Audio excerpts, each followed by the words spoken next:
Welcome to T-Bone Speaks with Dr. Tarun Agarwal, where our goal is to change the way you practice dentistry by helping you achieve clinical, financial, and personal balance. Now, here's your host, T-Bone. Hello, everyone, and welcome to another episode of the T-Bone Speaks podcast. I am your wonderful host, T-Bone, and this week I am cheating on Meredith and doing this alone. And that's because Meredith is out on vacation, and I wanted to make sure that we went ahead and got a recording done. So you're going to get just me this week. So if that is a turn off, then I suggest you move on to your next podcast. But if you're even more excited, I suggest you listen in. So here's what we're going to do on this week's episode. I've gotten quite a few questions sent in to us. Remember, one of the things we'd love for you to do is send us your questions, whether you do it through direct messages on social media, whether you email me, whether you kind of put it in your comments. Send us your questions. You can go to asktbone.com if you'd like to send in your questions. And this week we've compiled several of our sleep apnea questions, and I'm going to be focused on walking through some of the common questions we've gotten on sleep apnea. And then that's going to be our episode. So let's go ahead and get into this week's episode. So I'm back after that quick cough clearing there. But I think it's important to set a kind of basis of where we're coming from on sleep apnea. You know, I first started doing sleep apnea in 2007. It was a hot topic, 2008 actually. It was a hot topic at the time on the dental internet forums. There wasn't social media at the time, and everybody was succeeding with it. And I said, oh my God, I got to do it. And so I jumped into sleep apnea with minimal training. I did get some training, but I kind of was just listening to all the chatter on the internet forums, and I kind of just jumped into it. And we had mild success. And mild success means we did 10, 15, maybe 20 devices within, like an 18-month period. But we never picked up steam. We never had momentum. And then so it kind of just died away after about 2010. We really literally stopped doing it, other than when I made myself a sleep device. And I'm not even sure we made any devices at all for 4 or 5 years. And then in 2015 or 16, I heard a podcast with Aaron Elliott, and I said, you know what, I need to get back into the dental sleep medicine game. And we invited Aaron out to North Carolina to train our team. At the same time, we decided to go ahead and invite some other people to get training. And that really kind of jump-started getting back into sleep apnea. And then, over the next 6 months, I think a lot of it was a mindset issue, is that I really decided that I was going to not just copy what others were doing, but really found a way to make it fit within our practice. And that's where we really developed our 4-step workflow. And for those of you that have listened to webinars or have listened to us talk about it before, or even attended some of our sleep apnea training programs, our 4 steps are our 4 steps are awareness, diagnosis, financial, and then treatment. And the first question we get is, where do I find myself, or where do you find yourself getting stuck in the 4-step workflow when you started, and how did you overcome that? Well, for me, I'm going to look back at 2 ways of looking at this. I'm going to look back at 2007-8 time period, and then I'm also going to look at the 2016 time period when we restarted sleep. And the first place I got stuck was before we even got into the workflow, and that was hoping and praying and depending on referrals into the practice, because so many people are out there talking about you should never treat sleep apnea unless they're referred by a sleep physician, all of these things. And frankly speaking, I don't necessarily believe that. I believe there are certain patients you shouldn't treat without coordination of care with a sleep physician, but I think there are quite a few patients where you can start the process. So I think the first time I was really dependent on referrals. I was waiting for referrals. I was letting them dictate it. And the referrals were also a hindrance on the out process as well, because then I would refer patients out to get sleep studies and they would never show back up, or they never even went to get those. So what we advocate and teach now is that we want dentists to do screening within their practices, within their hygiene pool, and we want them to help their patients move forward with therapy from that part. And of course, it does include a sleep physician, but living in that medical model world where everything was dictated by the physician was a big hindrance in the very beginning. And that was probably the number one hiccup I had when we restarted, was getting past that mindset. Now, when we get into our workflow, awareness really falls a lot in the model that we teach on the hygienist and the front office. But I struggled with, in the beginning, getting hygienists on board with talking about sleep apnea. And I used to think about that it wasn't that I thought that they didn't believe in it, or they thought it was a money game for me. And really what it turned out to be is they weren't educated, and they weren't comfortable talking to patients. And they especially weren't comfortable with when patients said no or gave pushback, or when the patient said yes, they were confused about what to do next. And so what happened is people have a tendency, hygienists especially, but all people have a tendency to do what's very comfortable to them. From the moment they walk into hygiene school, they're taught to clean teeth, and that's what you do.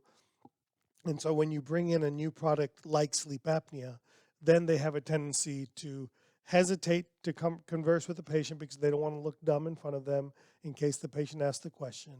And then they hesitate if the patient says yes, because then they don't know exactly what to do. So what overcame that was simplifying it for a hygienist.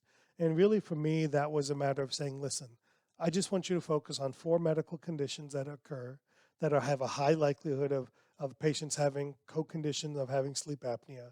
I want you to talk to them about just make them aware. We scripted what these 4 things were and the conversation around those 4 things to help the patient understand why that could be related to sleep apnea. And then we wanted them to ask the patient to take a test.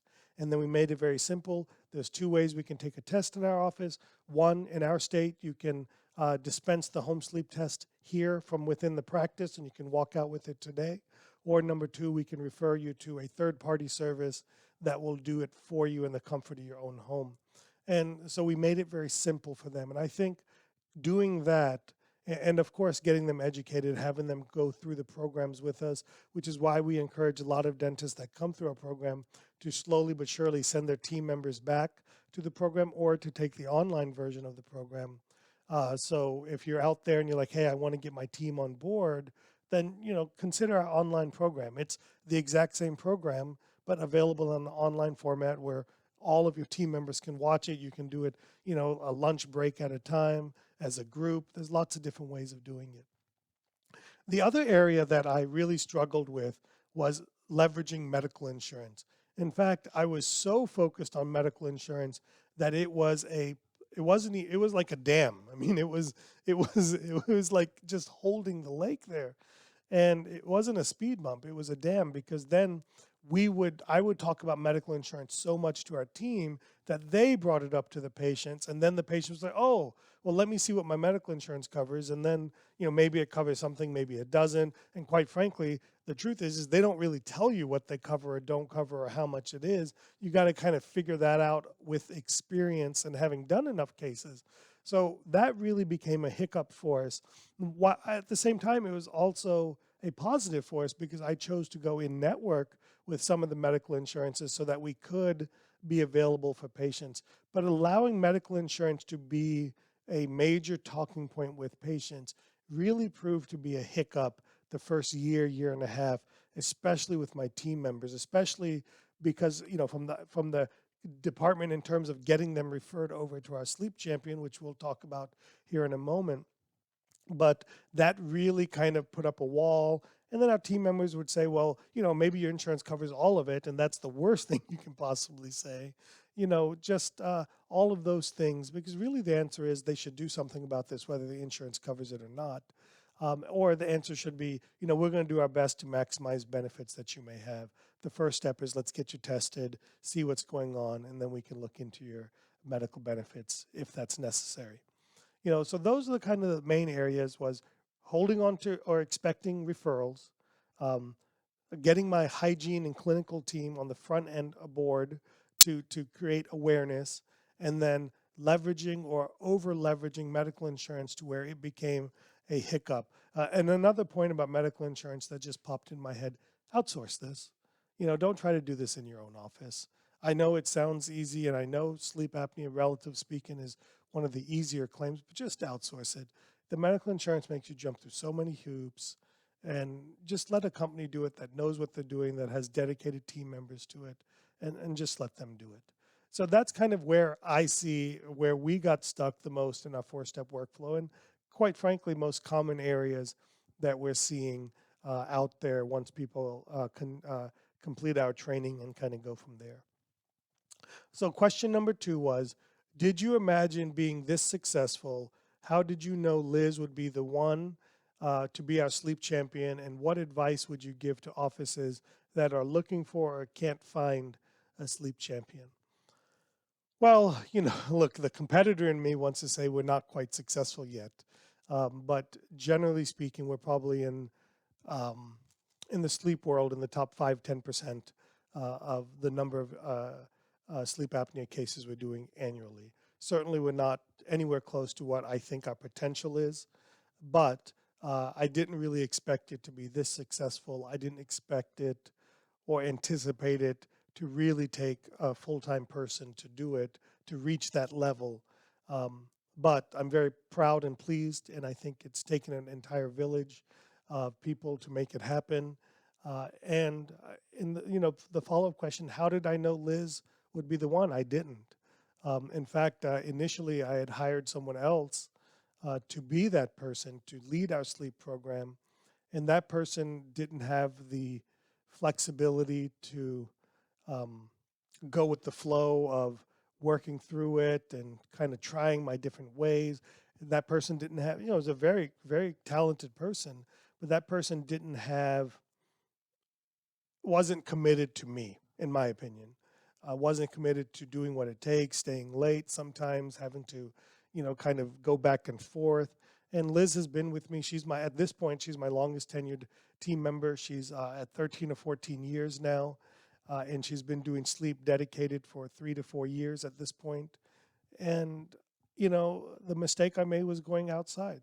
I should have gone to Liz up front. Maybe it would have worked better. Maybe it would have worked worse. I don't know. But the reason I think Liz worked is because she had been with me for 8 years at the point. She trusted me. She had seen us bring in new technology and work through the lumps and bumps, but to get it to a point where it was flowing smoothly. Seen us bring in implant dentistry. We had a level of trust with each other, that we had each other's back, that we weren't going to take advantage of each other, that the hard work we had to put in the beginning would pay off after we got through those lumps and bumps. I'm a little bit lucky in that way, but there's a little bit more than luck. I really needed somebody that was going to go with the flow in terms of trusting me and going through all of that. Now, what advice would I give to offices that are trying to develop or find a champion?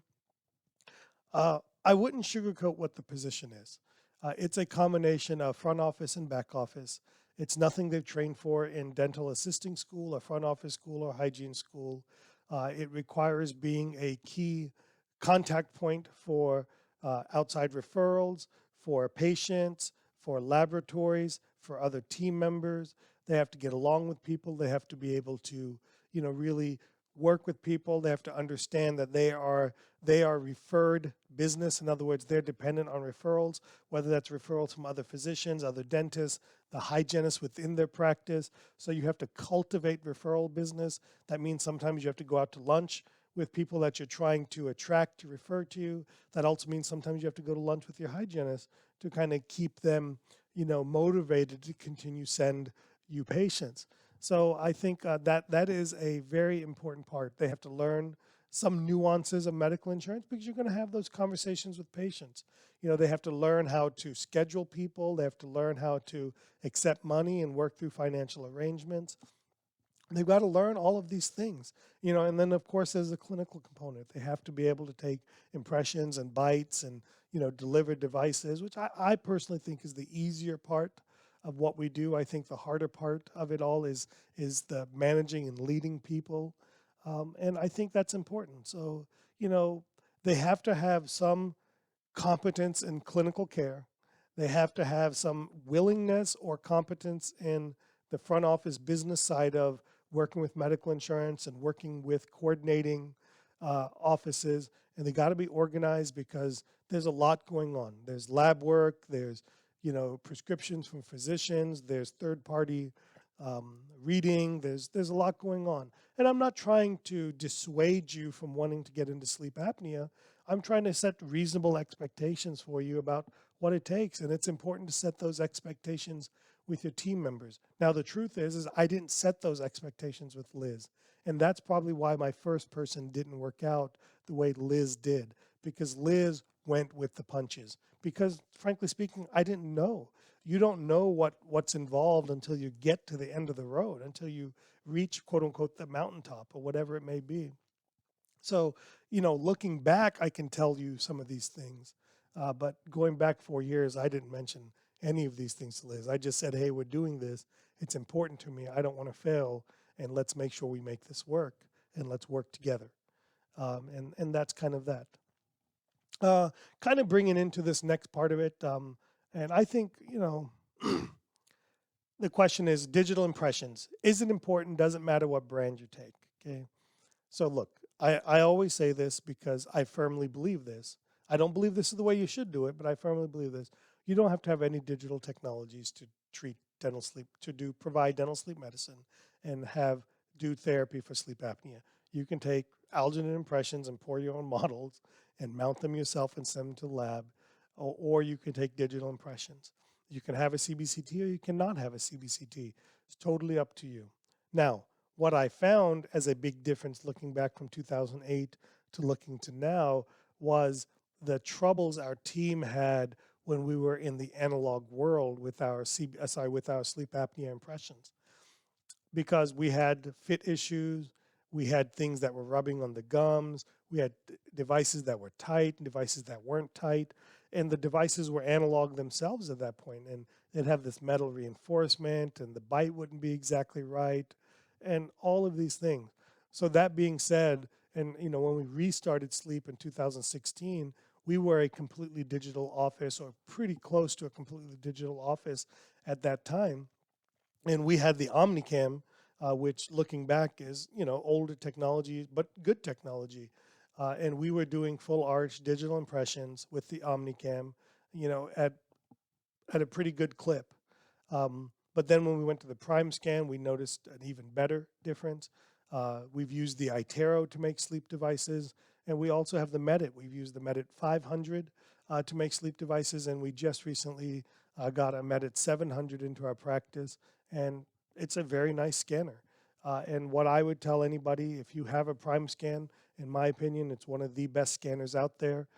It's a great dentist scanner, but I'm a big believer that you should consider the Medit 700 if you want to expand your sleep department, if you want to bring it into the digital age, or if you want to give your team members the tools to do more modern dentistry and to get rid of some of the hesitations. Because look, when your patients hate you taking impressions because they're traditional impressions, it doesn't make your team member want to do that.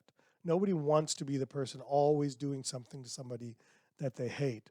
So we've moved to a point where basically the only physical impressions we take in our practice are reline impressions for some of our full arch work and some more complex restorative cases where a particular lab that I work with doesn't do digital, but I like their work enough for specific cases that we take traditional impressions in those situations.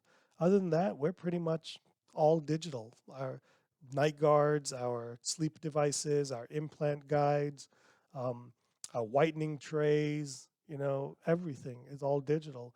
In fact, we take digital impressions on new patients as our baseline records, but that's a different discussion for another day. And if you want to hear more about that, send us some questions about what you want to hear more about in terms of bringing that in and what that's meant and what the pitfalls and stuff are there.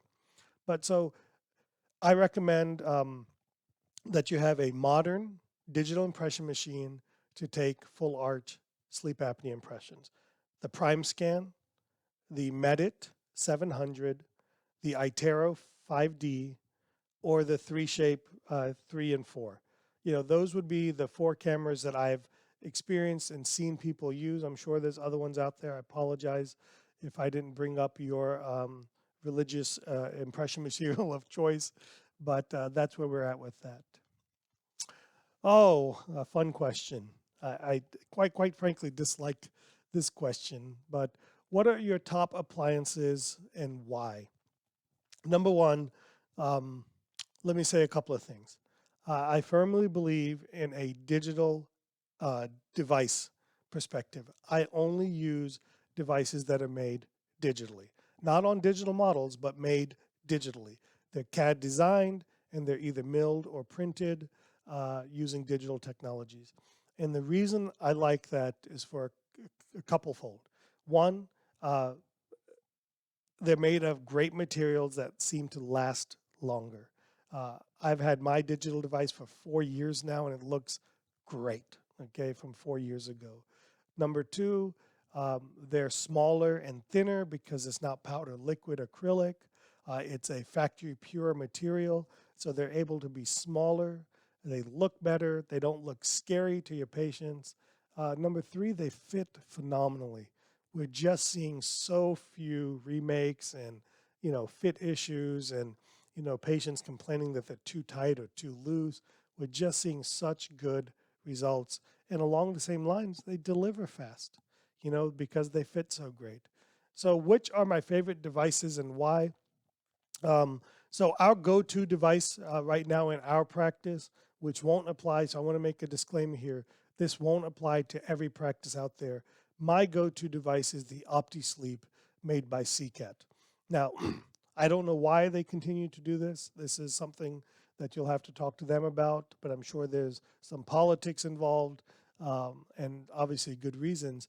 But to make an OptiSleep device, you have to have CCAT Air software to be able to send it to them. So that means you have to have a CCAT Air software, a CBCT, and a digital impression to be able to make the OptiSleep device. It's the device I use personally. It's a great device. It's nicely milled. It has plastic rods that don't stretch, and it's a great device, okay? We've really been very pleased for many years with the OptiSleep.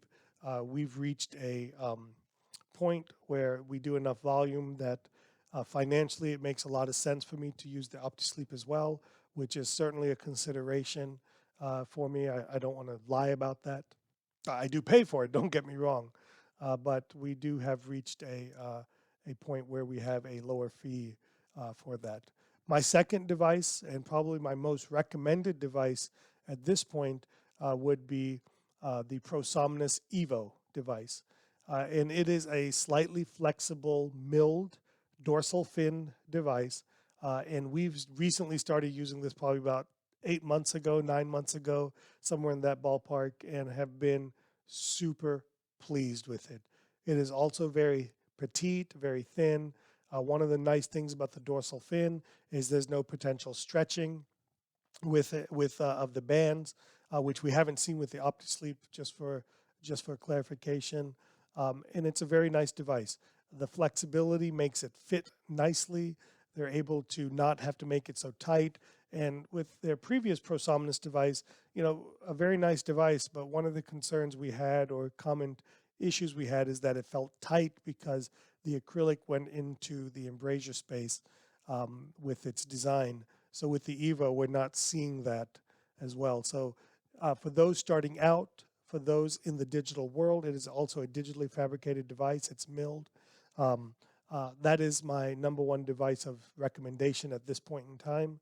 And all these things change. I want to be very clear about that. The negative I see with the Prosomnis Evo is that it's expensive. It's slightly north of $600, which is, quite frankly, a lot of money in my opinion. But they make a great device that saves on share time, and quite frankly, all the other devices are pretty close to the same price anyway. So that's why we continue to use it. And frankly, we want to be committed to using great devices in our practice. The third device that we have used in our practice is the Avant from Somnomed. It is a dual layer milled device. It has a hard outer layer with a nice flex material on the inside. Phenomenal fitting device. For our patients who have lots of dentistry, that were worried about their old dentistry, like lots of crowns, periopros patients, that's our device of choice, is to go with the Avant, because that flex lining is fantastic, it's very comfortable, and it works very nicely. The other advantage that I think the Avant has over some of the other devices, with its strap design, it does allow a lot of lateral movement, so that the patients that are heavy grinders, side-to-side bruxers, they have a tendency sometimes to feel that they're locked in with bands that are too tight, or with the dorsal fin devices that they don't have enough room to move side to side. So sometimes we move to the Avant in cases like that. The only negative with the Avant, and I've experienced it personally, we've had some patients make mention to it, is that their strap, their little bar thing they use, does stretch over time. I think it's an area that, if they asked my opinion, they need to make some improvements on it. Because over time, I've seen my straps stretch almost a millimeter or so, and that can be the difference between having good effectiveness and not quite as good effectiveness. So hopefully Somnomed will figure out a solution to that in the coming future. But other than that, it's a phenomenal device. A new one that we're starting to use and recommending is the Panthera. And Panthera has a traditional, it's completely different from all the other ones, which are milled devices. And Panthera is I believe it's some type of printing nylon. So some type of additive mechanism where they print in nylon. And so it's a white device compared to clear or pink. Pink is Avant, but it has almost impossible to break.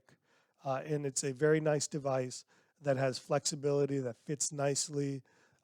They make two different versions with the Panthera. They make a version that has the plastic rods on the side that don't stretch like the OptiSleep. Those ones have not stretched. And they also now make a dorsal fin version of the Panthera that has a dorsal fin.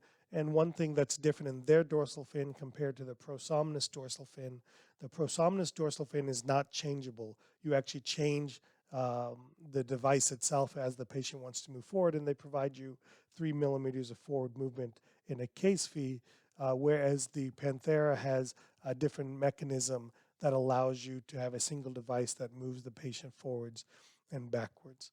So those are the main devices that we use and recommend. Again, I'm sure I've missed some out there, but I want to be very clear. All of these devices on the upper end of cost, they're in the $500-600 ballpark range, but they are very sturdy, very proven devices that are fantastic. Last question. What do you envision for the future of your sleep department, and what will you do to achieve? I don't know what the future holds. I know that we want more. I would like to see our department grow by another person. I think there's part of me that thinks Liz wants to slow down a little bit, but there's also a part of me that knows that Liz has some, I hate saying, I don't want to say it this way, but Liz has some shortcomings in herself. She's not the best person at getting out there and being, the outgoing person to go out and do the marketing, but she's so good when she gets one-on-one, one-on-two, or three with people. So good at that. It was surprising to me, actually, how many comments we get from patients and how she's connected to patients. And also, part of the challenge is when we're moving into a realm where we're doing enough devices per month where getting out becomes problematic. But because I got to be honest, that's problematic because Liz is not prioritizing and scheduling it. If she scheduled it, she'd go out and do it. And probably also, frankly speaking, it's a long process to earn referrals. And you got to go through the pain of going through that. It just takes time. But I think a couple of areas that we can do better.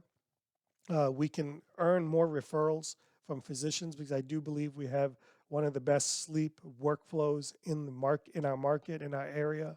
We're very friendly to medical insurance, and we provide great care and great products to our patients. and we don't let money get in the way. We try to work with our patients to get them a good result. Another area that I think we can do better in or be more involved in is direct to consumer. We've done very little direct to consumer marketing with intention and purpose of building our sleep apnea department. So I think our potential is to double. I don't see any reason why we can't reach the 50 device ballpark per month.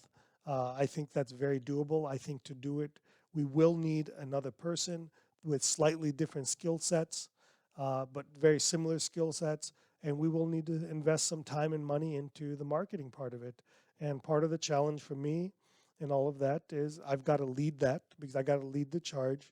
I got to put the resources to it, and I got to keep on top of it to see it through. And that part has been hard for me because I'm, frankly speaking, distracted by 3D dentists a lot, because that is an area that I want to spend more time in and do more with, because I do love working with other dentists and helping other dentists succeed. And frankly speaking, I probably love it more than doing dentistry, but I still do dentistry because I got to pay the bills. And we have a practice, and I want to take care of patients, and I need a test bed to do some of the things that we're trying to get you guys to do.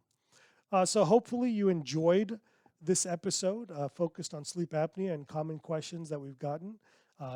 If you could send us additional questions, we kind of compile those. You can go to asktbone.com. You can visit us on social media. You can leave comments. You can call 855-332-2285. That's our toll-free number to register for courses. But if you have questions, you can just call Meredith there. And if she's really good at what she does, she'll convince you to sign up for a course. So again, that number is 855-332-2285. Thank you guys, everybody, for listening. Thank you for being a great listener. Thank you for raising the level of dentistry. If you could do me a couple of favors. Number one, help spread our message by leaving us reviews on iTunes and Google and telling other people about our podcast. We're going to make a concerted effort in 2022 to double listenership. And then the other thing that you can do is you can help us help you by continuing to attend 3D dentists, promote 3D dentists on social media when others are asking about where great training for implant programs are. Remember, we do live patient implant training here in the United States. We have a phenomenal, in my opinion, one of the very best implant training programs, very best sleep apnea training. But quite frankly, we're very good at almost all of the things that we do, because if we're not, I want to cut it out. I don't want to be a part of something that's not as good as it can be. And most importantly, we're practicing dentists living in the real world, facing the same struggles that you do. We're here to help you and guide you to achieve your best possible for the current term, and really to help you see what's possible in the long term. So thanks again, and we'll see you back next week.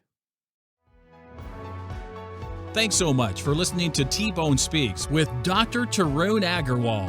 Remember to keep striving for excellence, and we'll catch you on the next episode.